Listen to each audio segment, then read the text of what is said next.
Hello, and welcome to another exciting episode of Track Talk Live. I'm Miss Choo Choo, and you are? And I am Mr. Clickety. Yes, we're here, brought to you in new high-tech, high-def. As you can see, we've upgraded Ta-da! our live space. Yeah, pretty We're hoping cool. to bring you even better and more exciting Track Talk Lives in the future. So enjoy the high-def. Now you can see our faces in full HD For whatever they are, Yeah. right. We're all ready. I've got our matte medium sign. We've got some photos that Doug has pulled up. We're going to wait for your questions, so be sure to start asking them in the question box below so we can answer as many as possible in the time that we have.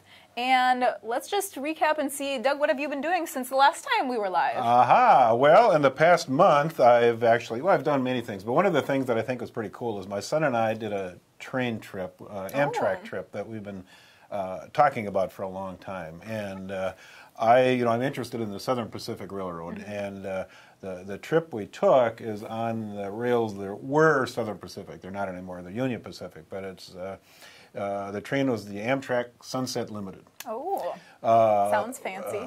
From New Orleans to Los Angeles. Oh. And it's a historic route, and it goes through a lot of varied geography on the way. So we went from New Orleans to Houston, to San Antonio, to El Paso. Oh, all through Tucson. lots of places, lots of warm places. Tucson too. and Los Angeles. And it's a great education for, well, anybody, somebody that wanted to take their kids along just to see the changing geography. It's really amazing. All that lovely scenery. We had a rail map where we could, rail atlas where we could follow along and see just where we were. And of course you can use your phone too. We used the phone GPS, which was pretty neat. And we could see how fast we were going on the train from our GPS. Which was Oh, that's cool. But anyway, we had 2 nights on the train. Okay. And we had a sleeping compartment. Ooh. And Was it comfortable or? Well, not it's so comfortable? it's okay. I mean, it's Yeah. it's not the Ritz Hotel, but it's, what I mean, but it's an experience that people shouldn't miss. It really is a fantastic trip, and the cruise nowadays there are a lot of young people. Really? Yeah, that like to travel, and they're very good. They really treat you well. So we had 3 meals a day on the train. Were they good? What'd you have? Well, actually, I had steak for dinner. Oh. The neat thing about we had the sleeping car, and so with the sleeping car, you get free meals. Oh, that's So nice. you get 3 free meals a day, and of course, they have a lounge car with a snack bar too. If you really wanted more, you could you're just really go to hungry. the lounge car. But I like to go to the late seating in the dining car. That way, there's no real rush. You know, when you're eating, you can just sit there at the table in the dining car and look out the window Relax. and drink coffee or whatever. And anyway, fantastic experience. I recommend it to anybody who is or even isn't interested in trains. Yeah. It's just such a Just for the unique experience, experience. yeah. I mean, you could fly to California, but what do you see from 30,000 feet? Yeah. Not much. Tiny so, little specks. It was a fantastic trip. All right. Do you have any photos from the trip? Well, I do have a couple. The first one, my son took these pictures. The first one is me at New Orleans. Oh. Getting ready to leave. There we are at Enjoying the New the nice Orleans weather. station. And we actually spent a day and a half in New Orleans before we got on the train. We flew to New Orleans. Oh. And stayed right next to the French Quarter and heard all the music and everything. It's just a fantastic, I really recommend New Orleans. Yeah. A fantastic place. So we left about 9 a.m.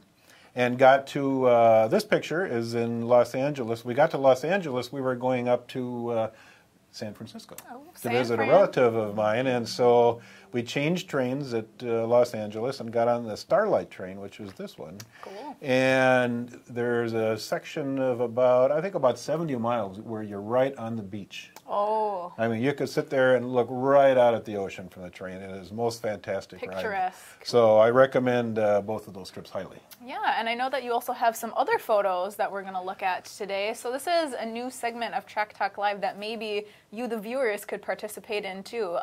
Send any photos that you may have of your railroad or questions that you may have about a specific scenery item to social@modelrailroadacademy.com, and we can critique them live now. So we're going to show you our new live setup with our photos, and Doug can look at some more photos intensely. Being technically challenged, and this is the Bear with first time us. I'm doing this, Should but be I think good I can get it to work okay.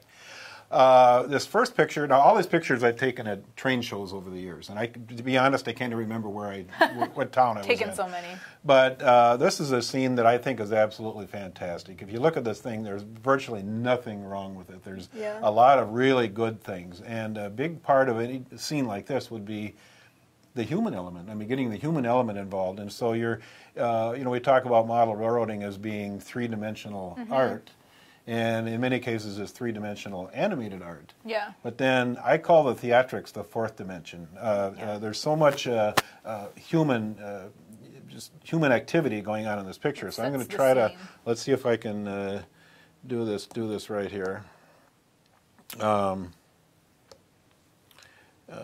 For example, let me just try this out here to start out with. Okay, here's the guy in the corner waving. Now, I took this picture with my phone, I think, and so that if there's any blurriness, it's not the modeling fault, it's the fault of the photographer. But anyway, little stuff like this, you can just go on and on. Here's a policeman talking to a guy that's sitting on steps in front of the building, and you notice the flowers in front of the building there? Oh, I mean, that's pretty cool. A guy carrying some kind of a bag, and all this stuff. It creates interest. It's a little bit of a little bit of curiosity. Yeah. What the heck is that guy doing? He's got something in the bag. What is he doing? And so that little bit of mystique in the modeling. But I can just go on and on here, pick out all these things. There's a ventilator on the back of this building, so maybe there's there could be like a little kitchen in that building or something, some need for that ventilator. And then also a couple of stacks on the roof. Yeah, it's not just figures sitting out there. They're figures interacting with each other in the space, really making it come to life. Oh, yeah. I mean, now, actually, there's a building way in the background that was back in here, which was not actually part of this. It was on a different display. But, even the background stuff, I mean, just anything in the background that creates interest. But here are more people over here. And you see there's antique cars, which are this particular era that this is being modeled. This might be, I don't know what era those cars are, maybe the 1930 or something like that by the look of the cars. You see stoplights back here. And of course, just the foliage, the trees and the foliage. There are power poles that actually have wires on them. Here's a power transformer. If you have power lines, you also need a power transformer. Yeah. What else? More people, conversation. People having a conversation back there. There's somebody out on a balcony. Look at that.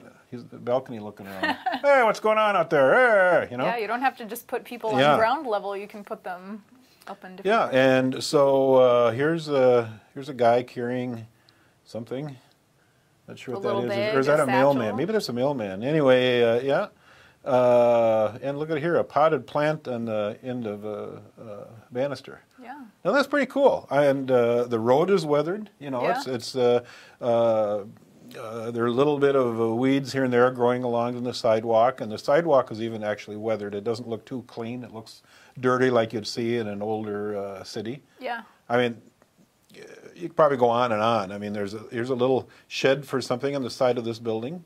Here's an advertising sign that's been painted on the building. Fantastic scene. There's nothing wrong with this. Really fantastic modeling. Looks really nice. Okay, now let's see if I can get to the next. Oh, done over there. Okay, done. Okay, let's go to this one. Now this is a machine shop, and another just unbelievable modeling job. It is just, I mean, the way it's lit is really nice too. Yeah, it's lit in a natural way, the way the building would be lit. I mean, it's not a fakey kind of a light. I mean, it's just a real, like there'd be light bulbs hanging on the ceiling. But I love this kind of stuff. I mean, this is so inspirational for anybody that builds models. I mean, here's the whoops. Oh, we got it. Oopsie, sorry. Oh yeah. I'll get it. Get our little pen out. Yeah. There you go. Okay, so here is a overhead shaft with it would have belt drives. Do you remember those? You probably don't remember. I don't. Actually, the old days they had machinery that was driven with leather belts, and Yeah. so they have a shaft across the ceiling. Then they'd have these belts that would go down and operate all the machinery. I mean, it was like completely dangerous. I mean, Yeah. you could get your finger stuck in it, and Whatever works. But anyway, and just in a scene like this, I mean, that's another interesting thing about modeling. I like to you just kind of imagine yourself as a skilled person like this guy right here, walking around in this. And if you had a tool in your hand, or if you're going to work on if you were going to work on a machine, what would you do? Where would you go? Where would you set tools down? Where would you have supplies? And so, even though this, can we expand this picture? Can we blow it up by doing this? With squeezing your fingers? I don't know. Yeah, you can. Oh, yeah. There you go. Oh, great. Okay, there now you can see a little better on the inside. So, like here, this looks like a lathe over here. Is this a wood shop in here? Well, some kind of machine shop, Machinery, I'm huh? guessing. See, here's a two-wheel cart. Here's a barrel for something. Yeah, the amount of stuff that's in just this little building alone. Yeah. Is just so cram-packed, full of detail. And you just have to imagine yourself in this building, and where would things be? I mean, here's a shelving unit, and it's got a whole lot of whatever miscellaneous supplies in it. You know, here's another shelving unit over here with miscellaneous supplies. Tools. These look like wrenches hanging up. Mm-hmm. And you can see some of the leather belts. Like here's one of the leather belts coming down. So there'd be pulleys, wheels all along in that shaft, and you'd have this leather belt that would come down from the ceiling and run all these various machinery. I mean, here.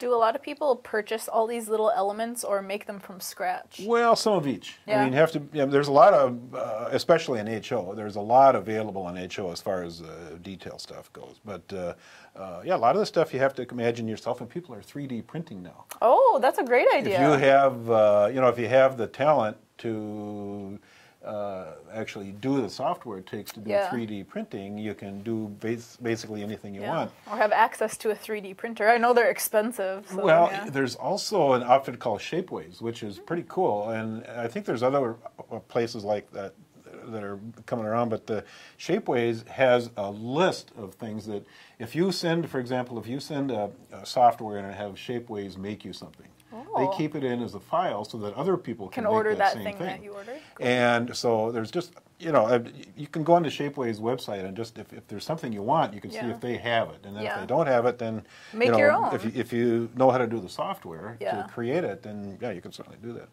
So anyway, here's a sawhorse. What else have we got in here? How about, there's some pallets laying down here. So this thing's getting all, anyway, but you get the idea. There's so much in here, just endless amount of detail. Yeah. And this kind of thing really inspires me. I just love this. This is so great. Okay, let me see now for the next one. Done and done. Doing good. There. Okay. Now here's another machine shop, but a little closer up view. But look at the planks. Whoops. Wait. Whoops. Sorry. Wait. Oh, you're good. Wait a minute. Okay, look at the planks on the floor there. I mean, look at that. Are the beat up old planks? Yeah.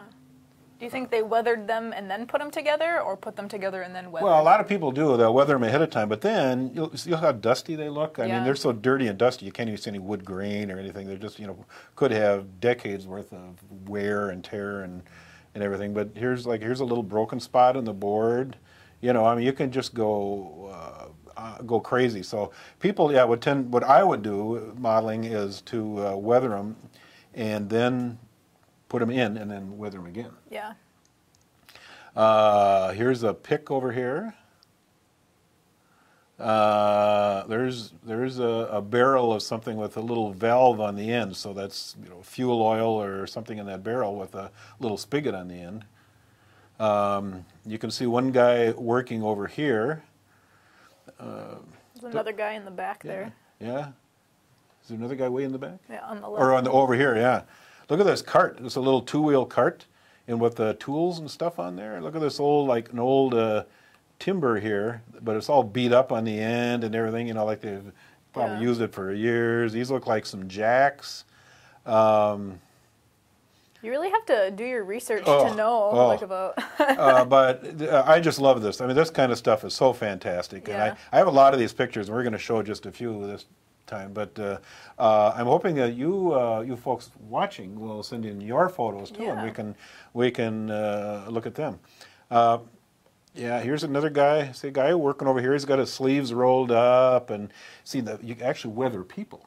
Oh, that's amazing. Because this guy's going to be They probably come out of the bag real shiny. This but guy's he's going to have working in dirty the shop, clothes on. yeah. He's working. So anyway, anything else in particular? Oh, here, this is kind of cute. Whoops, wait a minute, bad drawing. That looks like an old license plate there, That's a nice touch. doesn't it? Nailed in the wall. But people did that. Yeah. Anyhow, so yeah, that's just. It's the little things that make a difference. Oh, so I'm hoping you folks can send some pictures in. So let me. Oh, is this a boxing gym? Wait a minute here. Let me see.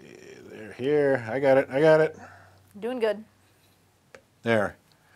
Okay, now look. Now here's another city scene. I think it might be from that the same diorama that our first photo was. But yeah, it's kind of interesting here. So here's here's a sign way up here, boxing gym, and then here's another sign painted on the building, boxing gym.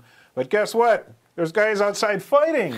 What are you doing fighting outside a boxing gym? I mean, what's the deal? But anyway, just another advertising sign. Ventilators on the roof. Every.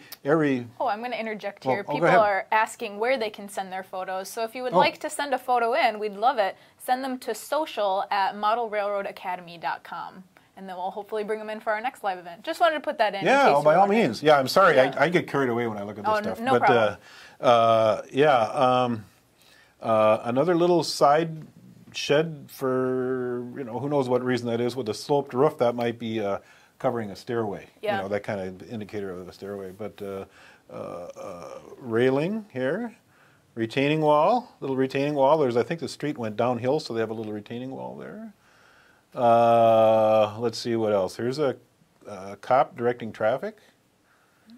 How do people decide, to create, instead of just having a basic building in my layout, let's make this into a boxing gym? How do you go about starting to make those decisions? What's going to be in your layout? Well, you know what I think is kind of cool, and this is maybe kind of funny, but the where you get a lot of good ideas is watching old movies. Oh, if you go to the makes Turner movies, those old Yeah. movies from the 30s, well, you see a lot of these things in there. I mean, things were a lot dirtier and more beat up looking Yeah. back then than they are now. I mean, everything's so kind of cosmetized now. But anyway, I mean, there's let's see. Here's. Is that that could be a mailbox or something on a post there, but anyway, and power poles again. We got power poles. We got street lights here. What else? Oh, open window. A lot of people build models and they forget. Well, gee, maybe you should Open have some some windows windows, open. yeah. Yeah. Oh, look at here. See, the more you look, the more you see. Here's a little fire alarm on the side of the building. I'm not sure what is this stuff over here that I'm looking at. I'm not quite sure what that is. It looks quite like tell what it piles of stuff, just miscellaneous stuff. So anyway, I just I love it. Let me see if we got. Oh, okay, we got another one. Okay, I can't remember how many. How many did we have altogether? I don't know. I think, let's see. This might be the last one. I could do a whole hour of this Or we stuff, might have one but more of now here's a little different theme. This is a mining theme, and it looks like narrow gauge. Oh. And maybe our viewers could look at it and say, "Well, what do you think about this? What does this kind of evoke? What kind of thoughts?" Well, obviously we've got a human element up here. We got some people with a mine cart. Yeah. And they are coming from the mine shaft over here. You can see a little bit of the shaft showing. Then there's a mine trackage that would take these mine cars across the track over here And down, up, and down. into this tipple. And you can see how the tipple is sloped. So that tells you that slope to load these cars. So they put the good ore in this tipple here. Oh. And then when they're ready to go, there's a chute right here, and then they can load these cars. Cool. And see, then the tailings, and I see there's another car that looks like it's getting ready to dump tailings into here. So the tailings would go down that shaft into just a pile. You know, that's the stuff they're not keeping. So the good ore goes down into the tipple. Not only do you have to know about model trains, you have to know about mining. Well, yeah, I mean, well, I think that's, you know, the research is really important in this. I mean, to do good theatrics in a model, you have to really understand the real stuff. And, you know, read books, look at pictures. I mean, it's hard to find something like this in real life anymore. Yeah. But not a lot of mines you can go visit and watch there's just a plethora of books on this stuff and old photos and all that. And now you look at this, for example, this narrow gauge track here. It's very lightweight rail, which would be common in a mining railroad, and kind of lightly ballast. You see, there's some, you know, there's some kind of bigger chunks of rock there that they threw in, and it's very well done. The ties. That's interesting. It's not all just like the same kind of sand. It's varied, you know, chunks. The ties are a little bit wider spaced for, you know, which because it's not like a real heavy duty railroad, so the ties can be wider spaced and. Well, let me see what else. There's some loaded cars on this train you can see in the background. Mm-hmm. Yeah, this one is interesting because, like, in the city scenes, there's lots of individual items that provide detail, but here, like, there's not a lot of individual items, but there's still detail in, like, the intricate mining, like, how it goes in, like, how it's all set up, everything that so makes it look like a real mining you'd have to understand real modeling. I mean, there's another tipple in the back. You can see on this building here, there's a sloped tipple right back there, and then so they're probably loading something else through. There's a, you know, this log kind of retaining area right here. But even look at the building up here; it's so nicely weathered. You know, it looks like it's probably a wooden building with vertical siding. Yeah. It's so nicely weathered. Oh, look at here. Here's some of the tailings down here. It looks like the ore is sort of reddish. Yeah. Where, see, the actual rock is more gray looking, like this rock over here is more gray looking, and what they use the local rock for ballast and all that, so all this is gray. But somebody really thought this scene through, and whatever the ore is they're mining has a red tint to it. So that is a different color rock than the surrounding rock. Great detail. Right? Okay, let's see if we got more. Might have one more. Nope, that's it. Oh, okay. Well, we'll have more next month for sure. That, but I love that stuff. It's so inspirational. I want to go home and work on my layout now. It inspires you. Yeah, that's good. And I hope you folks do too. I hope just that little bit inspired you to go work on your own. And then please send pictures in that we can. And just as a reminder again, social at modelrailroadacademy.com. That's where you send your photos. Yeah. And we don't want to call it critique because we want to see what more good things we. Or if you have a specific something you want critiqued or advice on. But I don't mean to say it in a bad way. You know what I mean? But we won't say your layout looks really bad. We want to say that. But anyway, for sure, send in your pictures. We'd love to get a discussion going. All right, we have some questions ready, but start asking more questions in the comment box below, and we'll answer them in the time that we have left. So, first question is from someone else named Doug, good working name. in G-Scale. I want to use a Tsunami sound card decoder without DCC. Guys say it can be done, but nobody says how. Do you know how to do this? Well, it is powered by DCC. I'm not sure there is a way to do it without DCC. Oh. To be honest, but you know what I would do is I just get a hold of Soundtrax and ask them because call them directly. They're really nice people and they'd be very helpful. So just call them and ask them that question. Go to the source. Yep. All right, our next question is from Anne, who asked, I moved and had to cut track to move my layout. Do you recommend pins or splices to reconnect track? Well, let's see, Anne, you didn't say what type of track or what, she didn't say what scale. Did she say scale? I-scale. I-scale? Yeah, I've never heard I-scale. Maybe it's a European thing. Well, I guess it kind of depends on the situation. I mean, whatever works. I mean, sometimes... you can use rail fish plates, rail connectors, and just put them in to secure the rail, or people solder the rail. Have you ever moved a layout? Pardon? Have you ever moved a layout? I actually moved one today, as a matter of fact, this morning. I did. But and I had to saw it into 3 pieces and then get it in a moving van. Wow. It's Sounds like a process. It's 7:30 this morning. Oh boy. Woke you up. But anyway, no, Anna, if she could send more detail, or now she'd be able to send a picture, right? Yeah, you can send a picture at social@modelrailroadacademy.com. Yeah, send that question in again and send a picture. All right. Our next question is from Bob, who asks, I'm looking to build a layout in an old TV. Ooh, that's a great idea. I need to know what the smallest curve is I can use for an N-gauge layout. What the smallest curve? Curve. Oh, well, that would depend on the type of equipment he's running. Yeah. No, not knowing what size his TV set is. Yeah. I hope he doesn't have a flat screen. You're really small. You have to, hard time fitting it inside a flat screen. But anyway, if you're doing a short line or kind of a mining railroad kind of a thing that wouldn't use big equipment, you could go down to 9-inch, even a 7-inch maybe, depending on the equipment. But he could, if he wants more help, send in a picture, or just give us more information on just what he's trying to do, what kind of equipment he's going to use, and we could probably be more help. All right. Our next question is from Mitt, who asks, do you have any good tips for NN3 tram shelf layouts and also track pavement/cobblestone techniques? Wow, NN3, huh?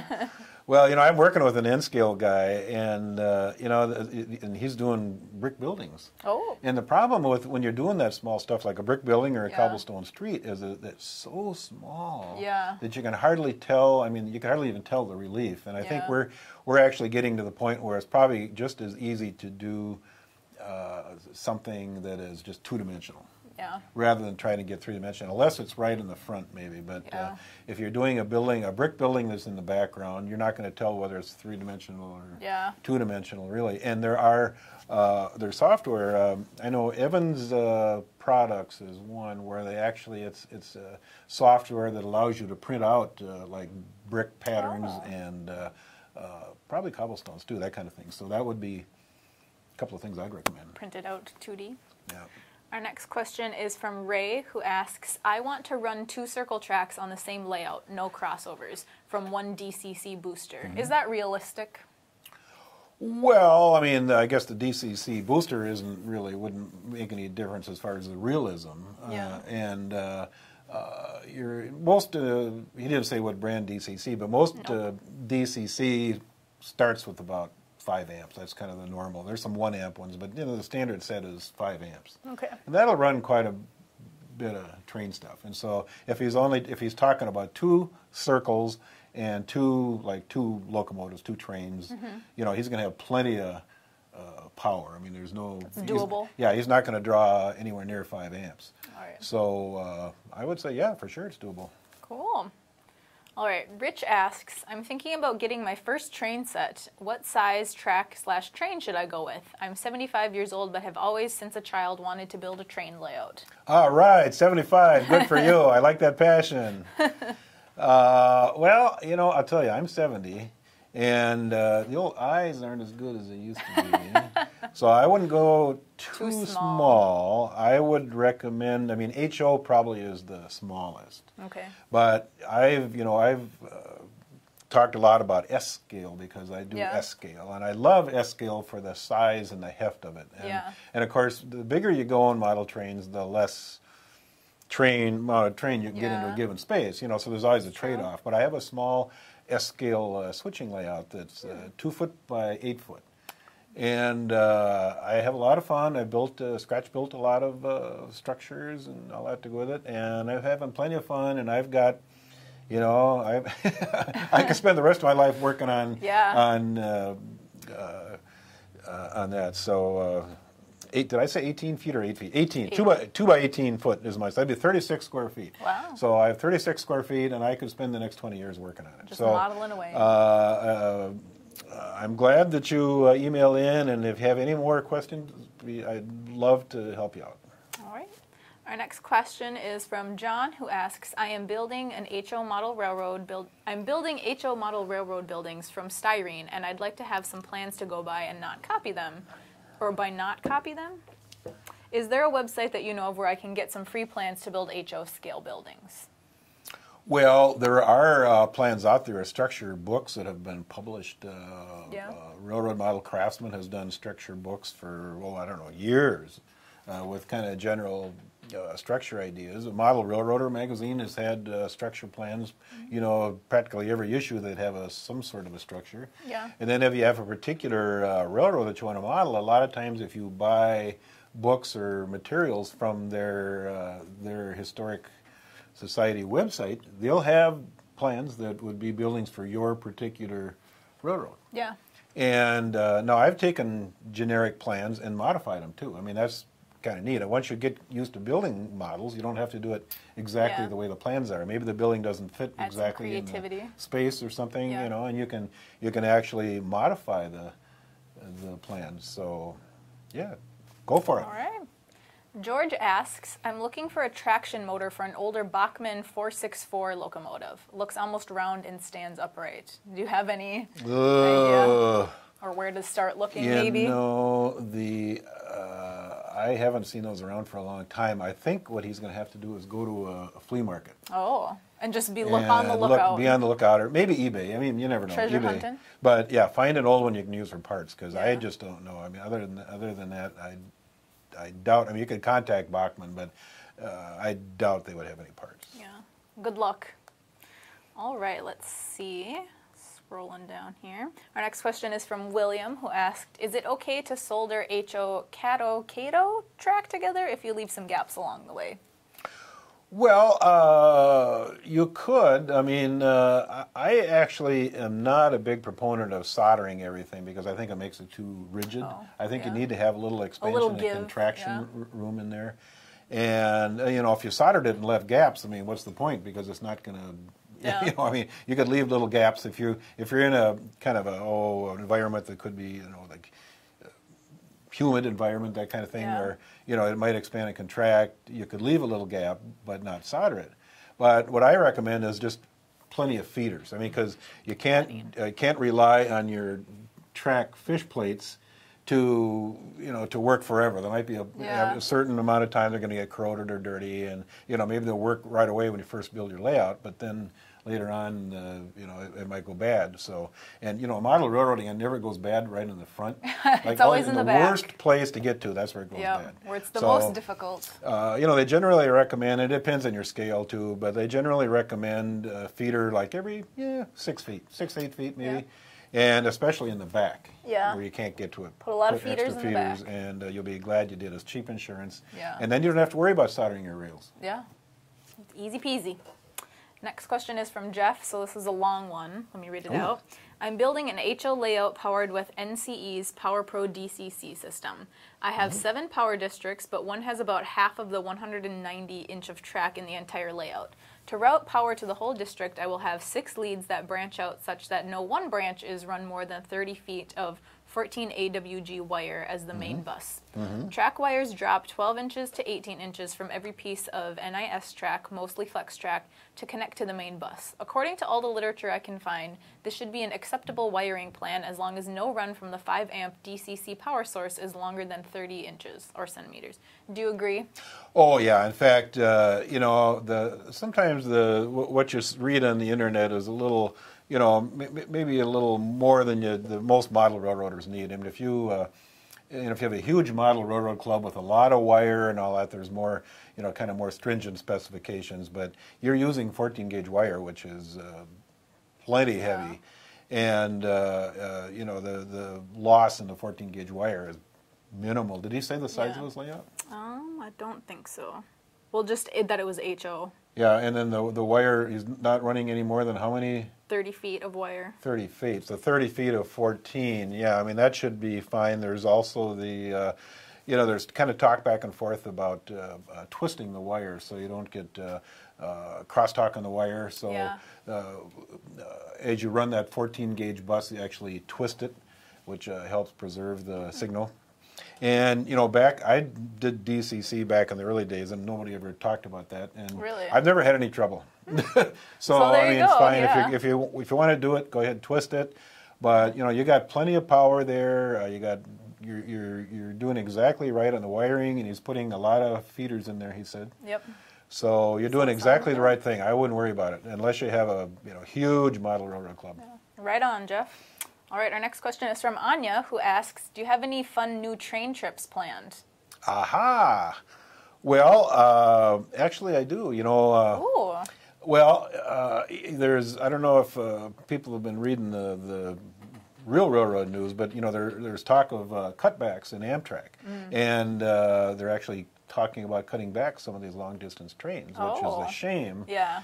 But they want to focus on more higher population areas, which I guess I can understand from a business standpoint. But it's possible that we could lose some of these great long distance trains, like the train ride that my son and I just did. I mean, you go through like West Texas, and there's nothing, nothing out there. Yeah. And so we're thinking about doing and I've done this before, my son hasn't, but the Empire Builder train, because we're in Minneapolis, St. Paul, and so we're talking about taking the Empire Builder train from St. Paul all the way to Seattle. Ooh, that sounds fun. And you go right through Glacier. Take lots of pictures. You go right through Glacier Park. Okay. And very picturesque. If you go close to the middle of the summer when the daylight is good, they've actually got the schedule set so that you see Glacier Park in the daylight. Oh. And, so you're not driving through in the dark? If you go in the middle of winter, you kind of miss part of it because it gets dark early. But I would highly recommend these trips, and if it's something that we're going to lose in this country, get on I would recommend. And for kids that love trains and want to take their parents on a train ride, just take them on a train ride. I remember I did take my son on that trip when he was little. Oh. And we had a sleeping compartment, and he thought it was the coolest thing. Yeah. I mean, he still remembers it. I mean, I think he was maybe 8 years old or something like that. And he thought it was the coolest thing to sleep in a berth on the train. Does your son do model railroading at all? Or he enjoys train trips? What I do with him is he's a history researcher. And he's probably got all the good info for your buildings. He loves all historical sites. And so when we did this, our previous train ride, we actually had we tracked it on the Rail Atlas, and then we knew all the historical sites in the way. So we were looking for them from the train. Oh. In fact, it was kind of a funny story. So we got to San Antonio, and it was midnight. Oh. On the train. Really? They had a 2.5-hour layover because they were meeting this Texas Eagle out of Chicago. And so we got out of the train, and I talked to the conductor, and he said, my son has never seen the Alamo. Oh. Do you think we got time to walk over to the Alamo from the train station? How far was it? He says probably a 20-minute walk. And he says, it's Saturday night, it's party night in San Antonio. All the people are going to be out. So anyway, he says, okay. He says, but if you're not back by 2:30 a.m., we're leaving without you. Go on to the Alamo at midnight. I should have had you show that. Maybe we can do that next time. Anyway, so we did. We actually walked over to the Alamo. It was probably 1 o'clock in the morning. There was somebody out there, and they took our picture in front of the Alamo. 1 o'clock in the morning. Living large. And you're going to do that from an airplane? I don't think so. Can't stop at the Alamo from an airplane. Anyhow, how did I get off on that subject? But it was a good tangent. From the question about the train ride. So definitely ride trains. Oh, wait a minute. And run trains. Run trains. Do both. Yep. Okay, so our next question is kind of in the same vein. Sparky107 asks, are there any shows or layouts that you or Lilia are going to be at that you will be able to meet some of your viewers? Well, I don't know. We're going to have to figure out something, aren't we? We don't have anything planned, but we'd have to probably find something local. We love to make contact with our viewers in whatever way we can. Yeah. Maybe if you have a train show you want us to appear at, email us at social@Model Railroad Academy. Do they have guest rooms? Can we stay at your house? Yeah.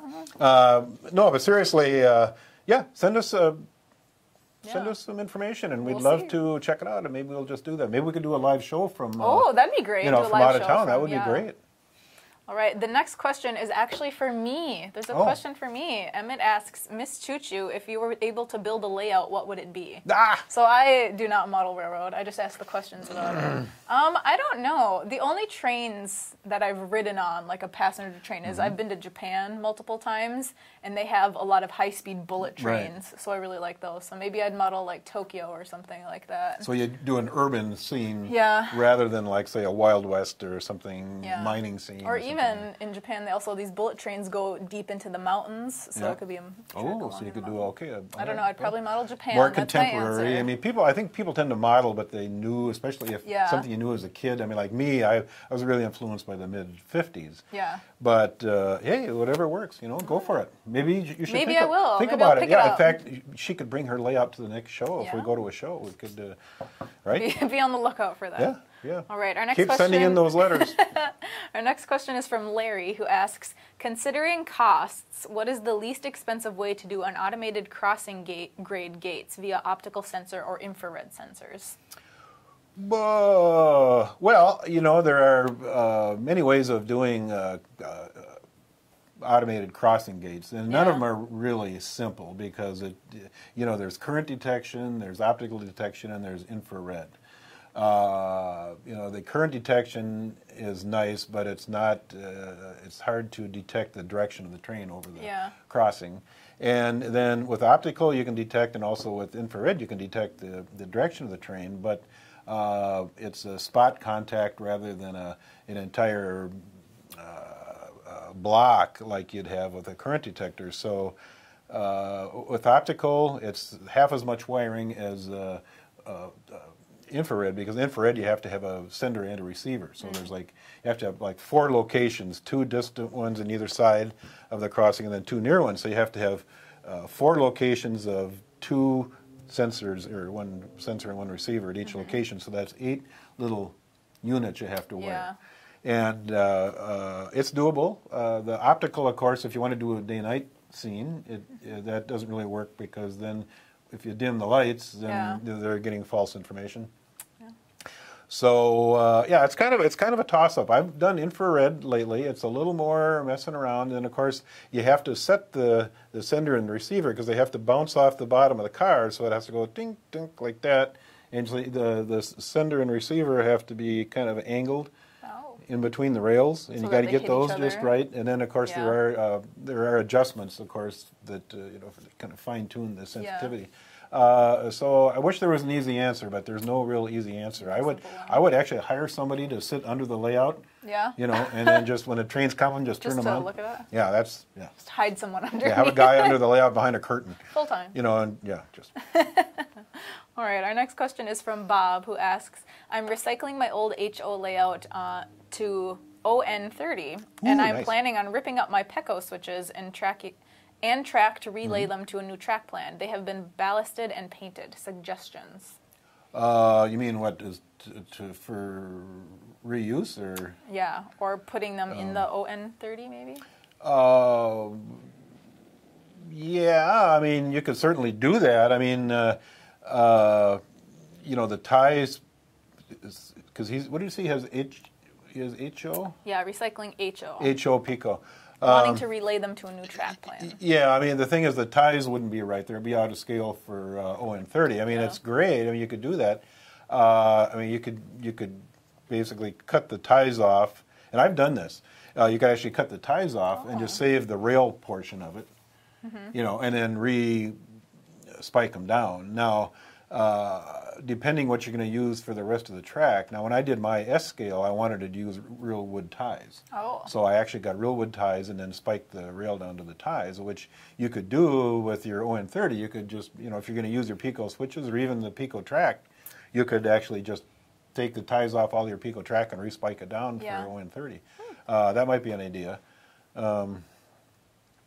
So, yeah, I mean, it's doable. Yeah. Certainly doable. It's a little bit of work, but you want the ties to look right. You don't want to HO ties under ON30 track. That would look kind of funny.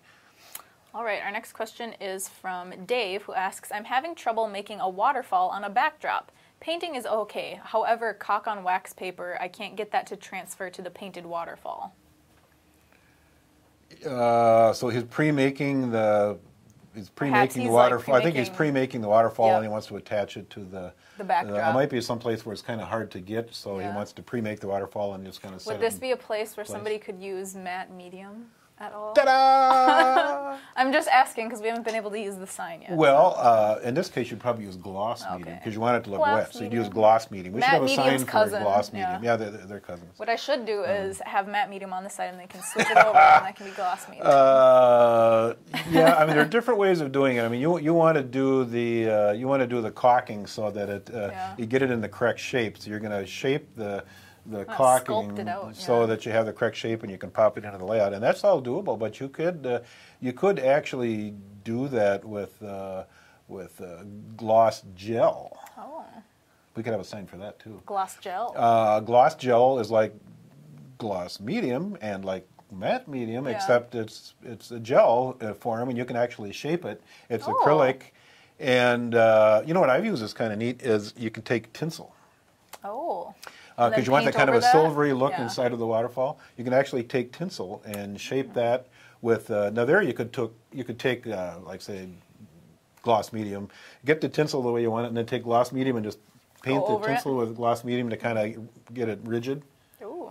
And then you can put the gloss gel over it, and then just make as much waterfall as you want. You know. Yeah. And then I use this. They used to call it iridescent white. I think they call it metallic white now. Artist acrylic paint in a tube. Yeah. And it's kind That of a makes white silvery white paint that makes really good foam. Yeah. So you could actually take that, and then the neat thing if you're doing like say gloss gel, you can get the thing the way you want it with gloss gel, and then put some of that silvery white in there for foam, and then you can do another layer over the top of gloss Yeah. medium, just paint it on there for effect, just for the Layering.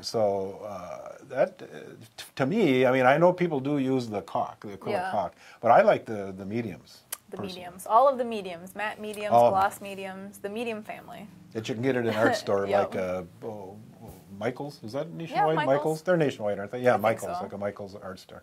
If you want to buy matte medium, by the way, we love matte medium here. We do have a link below in case you're out looking for All some matte right, medium. but we should start Just our own in business. case, Let's do yeah. the matte medium a matte store. medium business, yeah. We'll sell nothing but matte medium. All right, our next question is from Jay, who asks, I'd like to wire up an on-off toggle switch to 2 LEDs. How is this done? Well, that's not hard at all. Oh, tell us about Well, I mean, I normally use 12 volt. That's kind of a standard voltage for model railroading. it. Yeah. And then, of course, if you can use an LED, then it's going to need a resistor along with it. You can't put 12 volts right to the LED, so you need, depending on the LED, somewhere between 800 and 1,000 ohms in series with the LED. And it wouldn't have to be right at the LED necessarily. It could be down by the power source, but and then the LED, of course, there's a polarity with the LED, so you have to make sure you use a DC, like a 12-volt DC Yeah. power supply, and then make sure that you get the polarity correct. An LED, the long Make lead is sure. positive. There's one lead that's longer than the other one. That's Yeah. the positive lead. And then, as far as a switch, well, it wouldn't really matter. I mean, you could actually cut either one of the leads off of your power supply. You're going to have a positive and negative lead off your power supply. Well, you can cut either one. It wouldn't really matter just to turn it on or off. Anytime Yeah. you cut one of those leads, it's going to be off. So that should be pretty simple. You just need a single pole, what they call a single pole, single throw switch. It could be a toggle switch. It could be a little slide switch, Yeah. or just about anything. That there you reminds go. me, I was going to bring a whiteboard. That'd be another thing we could do is have Oh. a little whiteboard. I could draw you a diagram. Oh, yeah, that might be handy. We could all might be so- able to do it on there, too. Yeah, maybe. We'll see. Yeah, We'll anyway, that's keep coming up with more wonderful. ideas. But, yeah, well, anyway, I hope that answers right. your question. All right, our next question is from Carl, who asks, are you going to the National Train Show in Kansas City in August? Well, I've considered it, but I've got kind of a full schedule. Got a busy August. Well, I mean, I have model railroad people that I'm still working with, even though I'm kind of semi-retired. But I don't know. I mean, I do not really know at this point. I haven't really made any plans TBD. for it. But I love going to these some of these smaller shows. And here in the Twin Cities, we're having a narrow gauge convention in September, a national narrow gauge convention. That's good. There's going to be a lot of neat clinics, people from all over the country, and some from international people are going to come and do clinics and all that. And There's some other really neat shows. There's a model railroad expo show out east, which was really good. A lot of really good modeling. There's a railroad prototype meets, RPM meets. There's some wonderful modeling there and weathering. What I like to do is go to a variety of shows and just see what's out there, and even going to different parts of the country. There's, you know, there's the modeling varies across the country. So you might see one type of modeling. You know, I guess people tend to model more likely kind of their area. In their area. So if you go to different parts of the country, you're going to see different modeling. Go to Canada. There's some fantastic modelers in Canada. Canada, eh? Yeah. So. You know, maybe this winter we could go down to like the Bahamas and do a show there you and go. just see if there's any good strategically plan. see if there's any good modelers down there. Yeah. You know, what the heck? Jamaica. Yeah. All right, our next question is from Tom, who asks, I would like to create a fence around my tracks at a portion of my layout. Any tips for creating realistic fencing? What scale? No, it does Didn't not say a scale.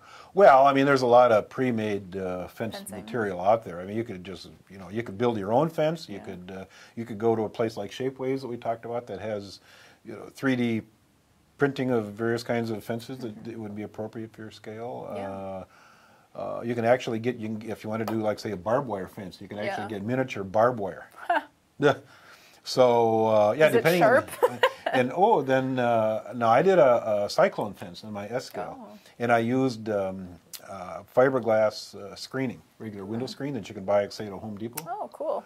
And used that for the actual the wire fence, and it came out real good. So, send us a little more information, and maybe we can help you more. All right, our next question is from Kevin. Oh, this is a fun one. I like this one. I want to add fish jumping in a lake within my layout. Recommendations for creating this look. How to create a jumping fish? Animated? Maybe. No, or maybe just it looks like it's jumping in midair. Well, people do that. I mean, you can. Or you can do animated ones too. I don't know. Talk about both. Yeah, what people have always done in the past is you could actually, depending your scale again, you could actually make a fish or carve a fish. You know and you put it on a very light piece of music wire.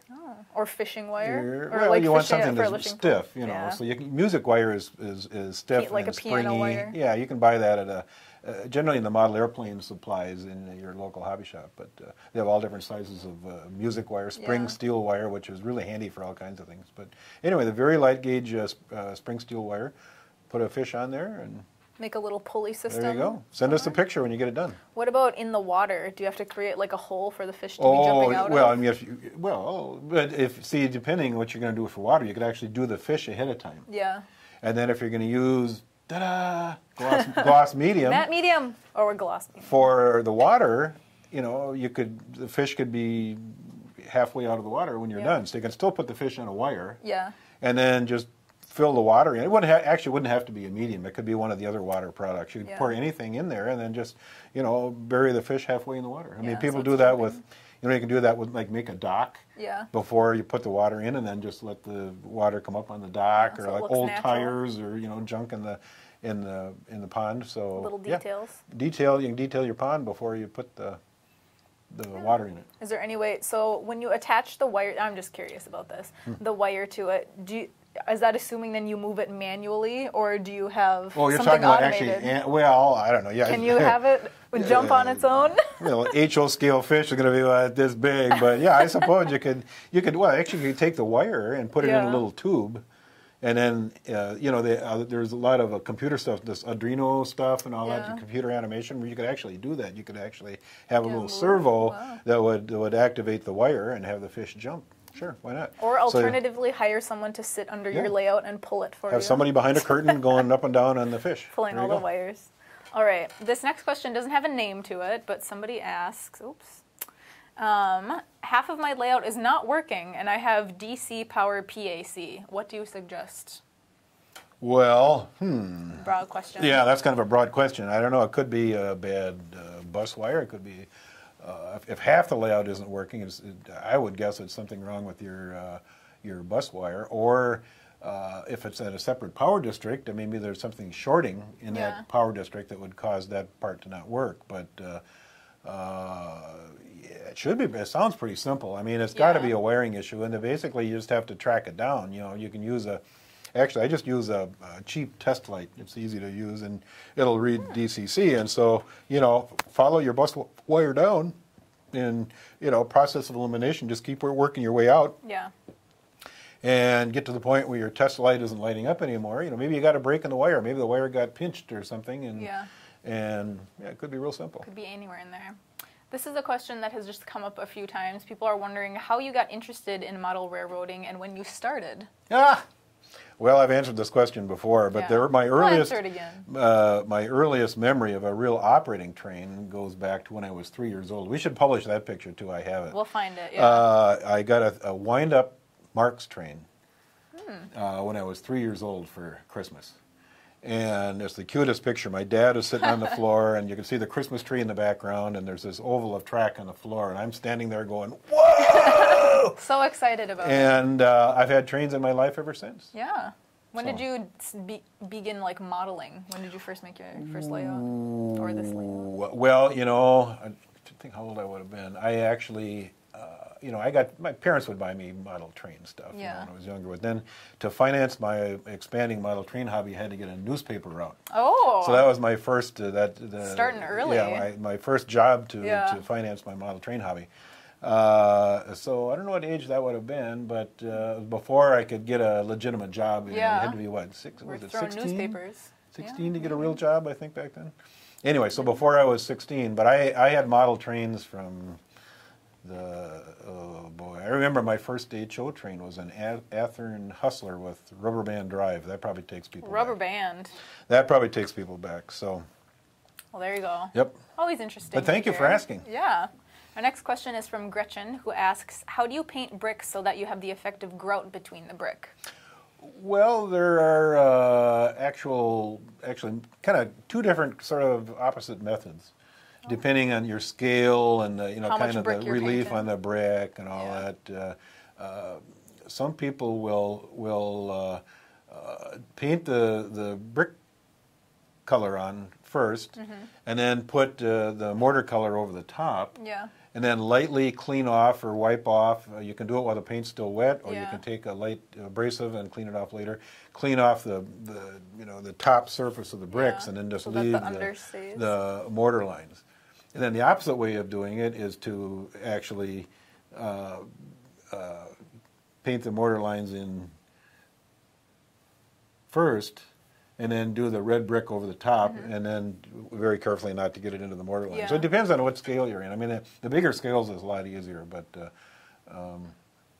as we were talking with that fellow earlier, that in real small scales, it's hard to tell that whether it's three-dimensional or two-dimensional, especially even like say if you're an HO in the background, you could get by with, there's some really nice looking two-dimensional printed siding and brick and stuff now, so you could get by with two-dimensional. But if it's up in the foreground or it's bigger scale, then you want to do it really well. So. All right. It takes a little experimentation and see what works for you. Yeah. Well, that's all the questions that we have for today, Doug. Oh, darn it! Yeah, but I do want to remind everyone that you can start sending any photos that you have that you want us to review or anything that you'd like to show us, any specific questions, to social@modelrailroadacademy.com, and hopefully we can show them in the next live event. That would be cool. Yeah. Train shows that you'd like us to see, all of that kind of stuff. Certainly, I'd love to see some modeling photos for sure. Yeah. All right, you need your sign, Doug. Before we go, remember...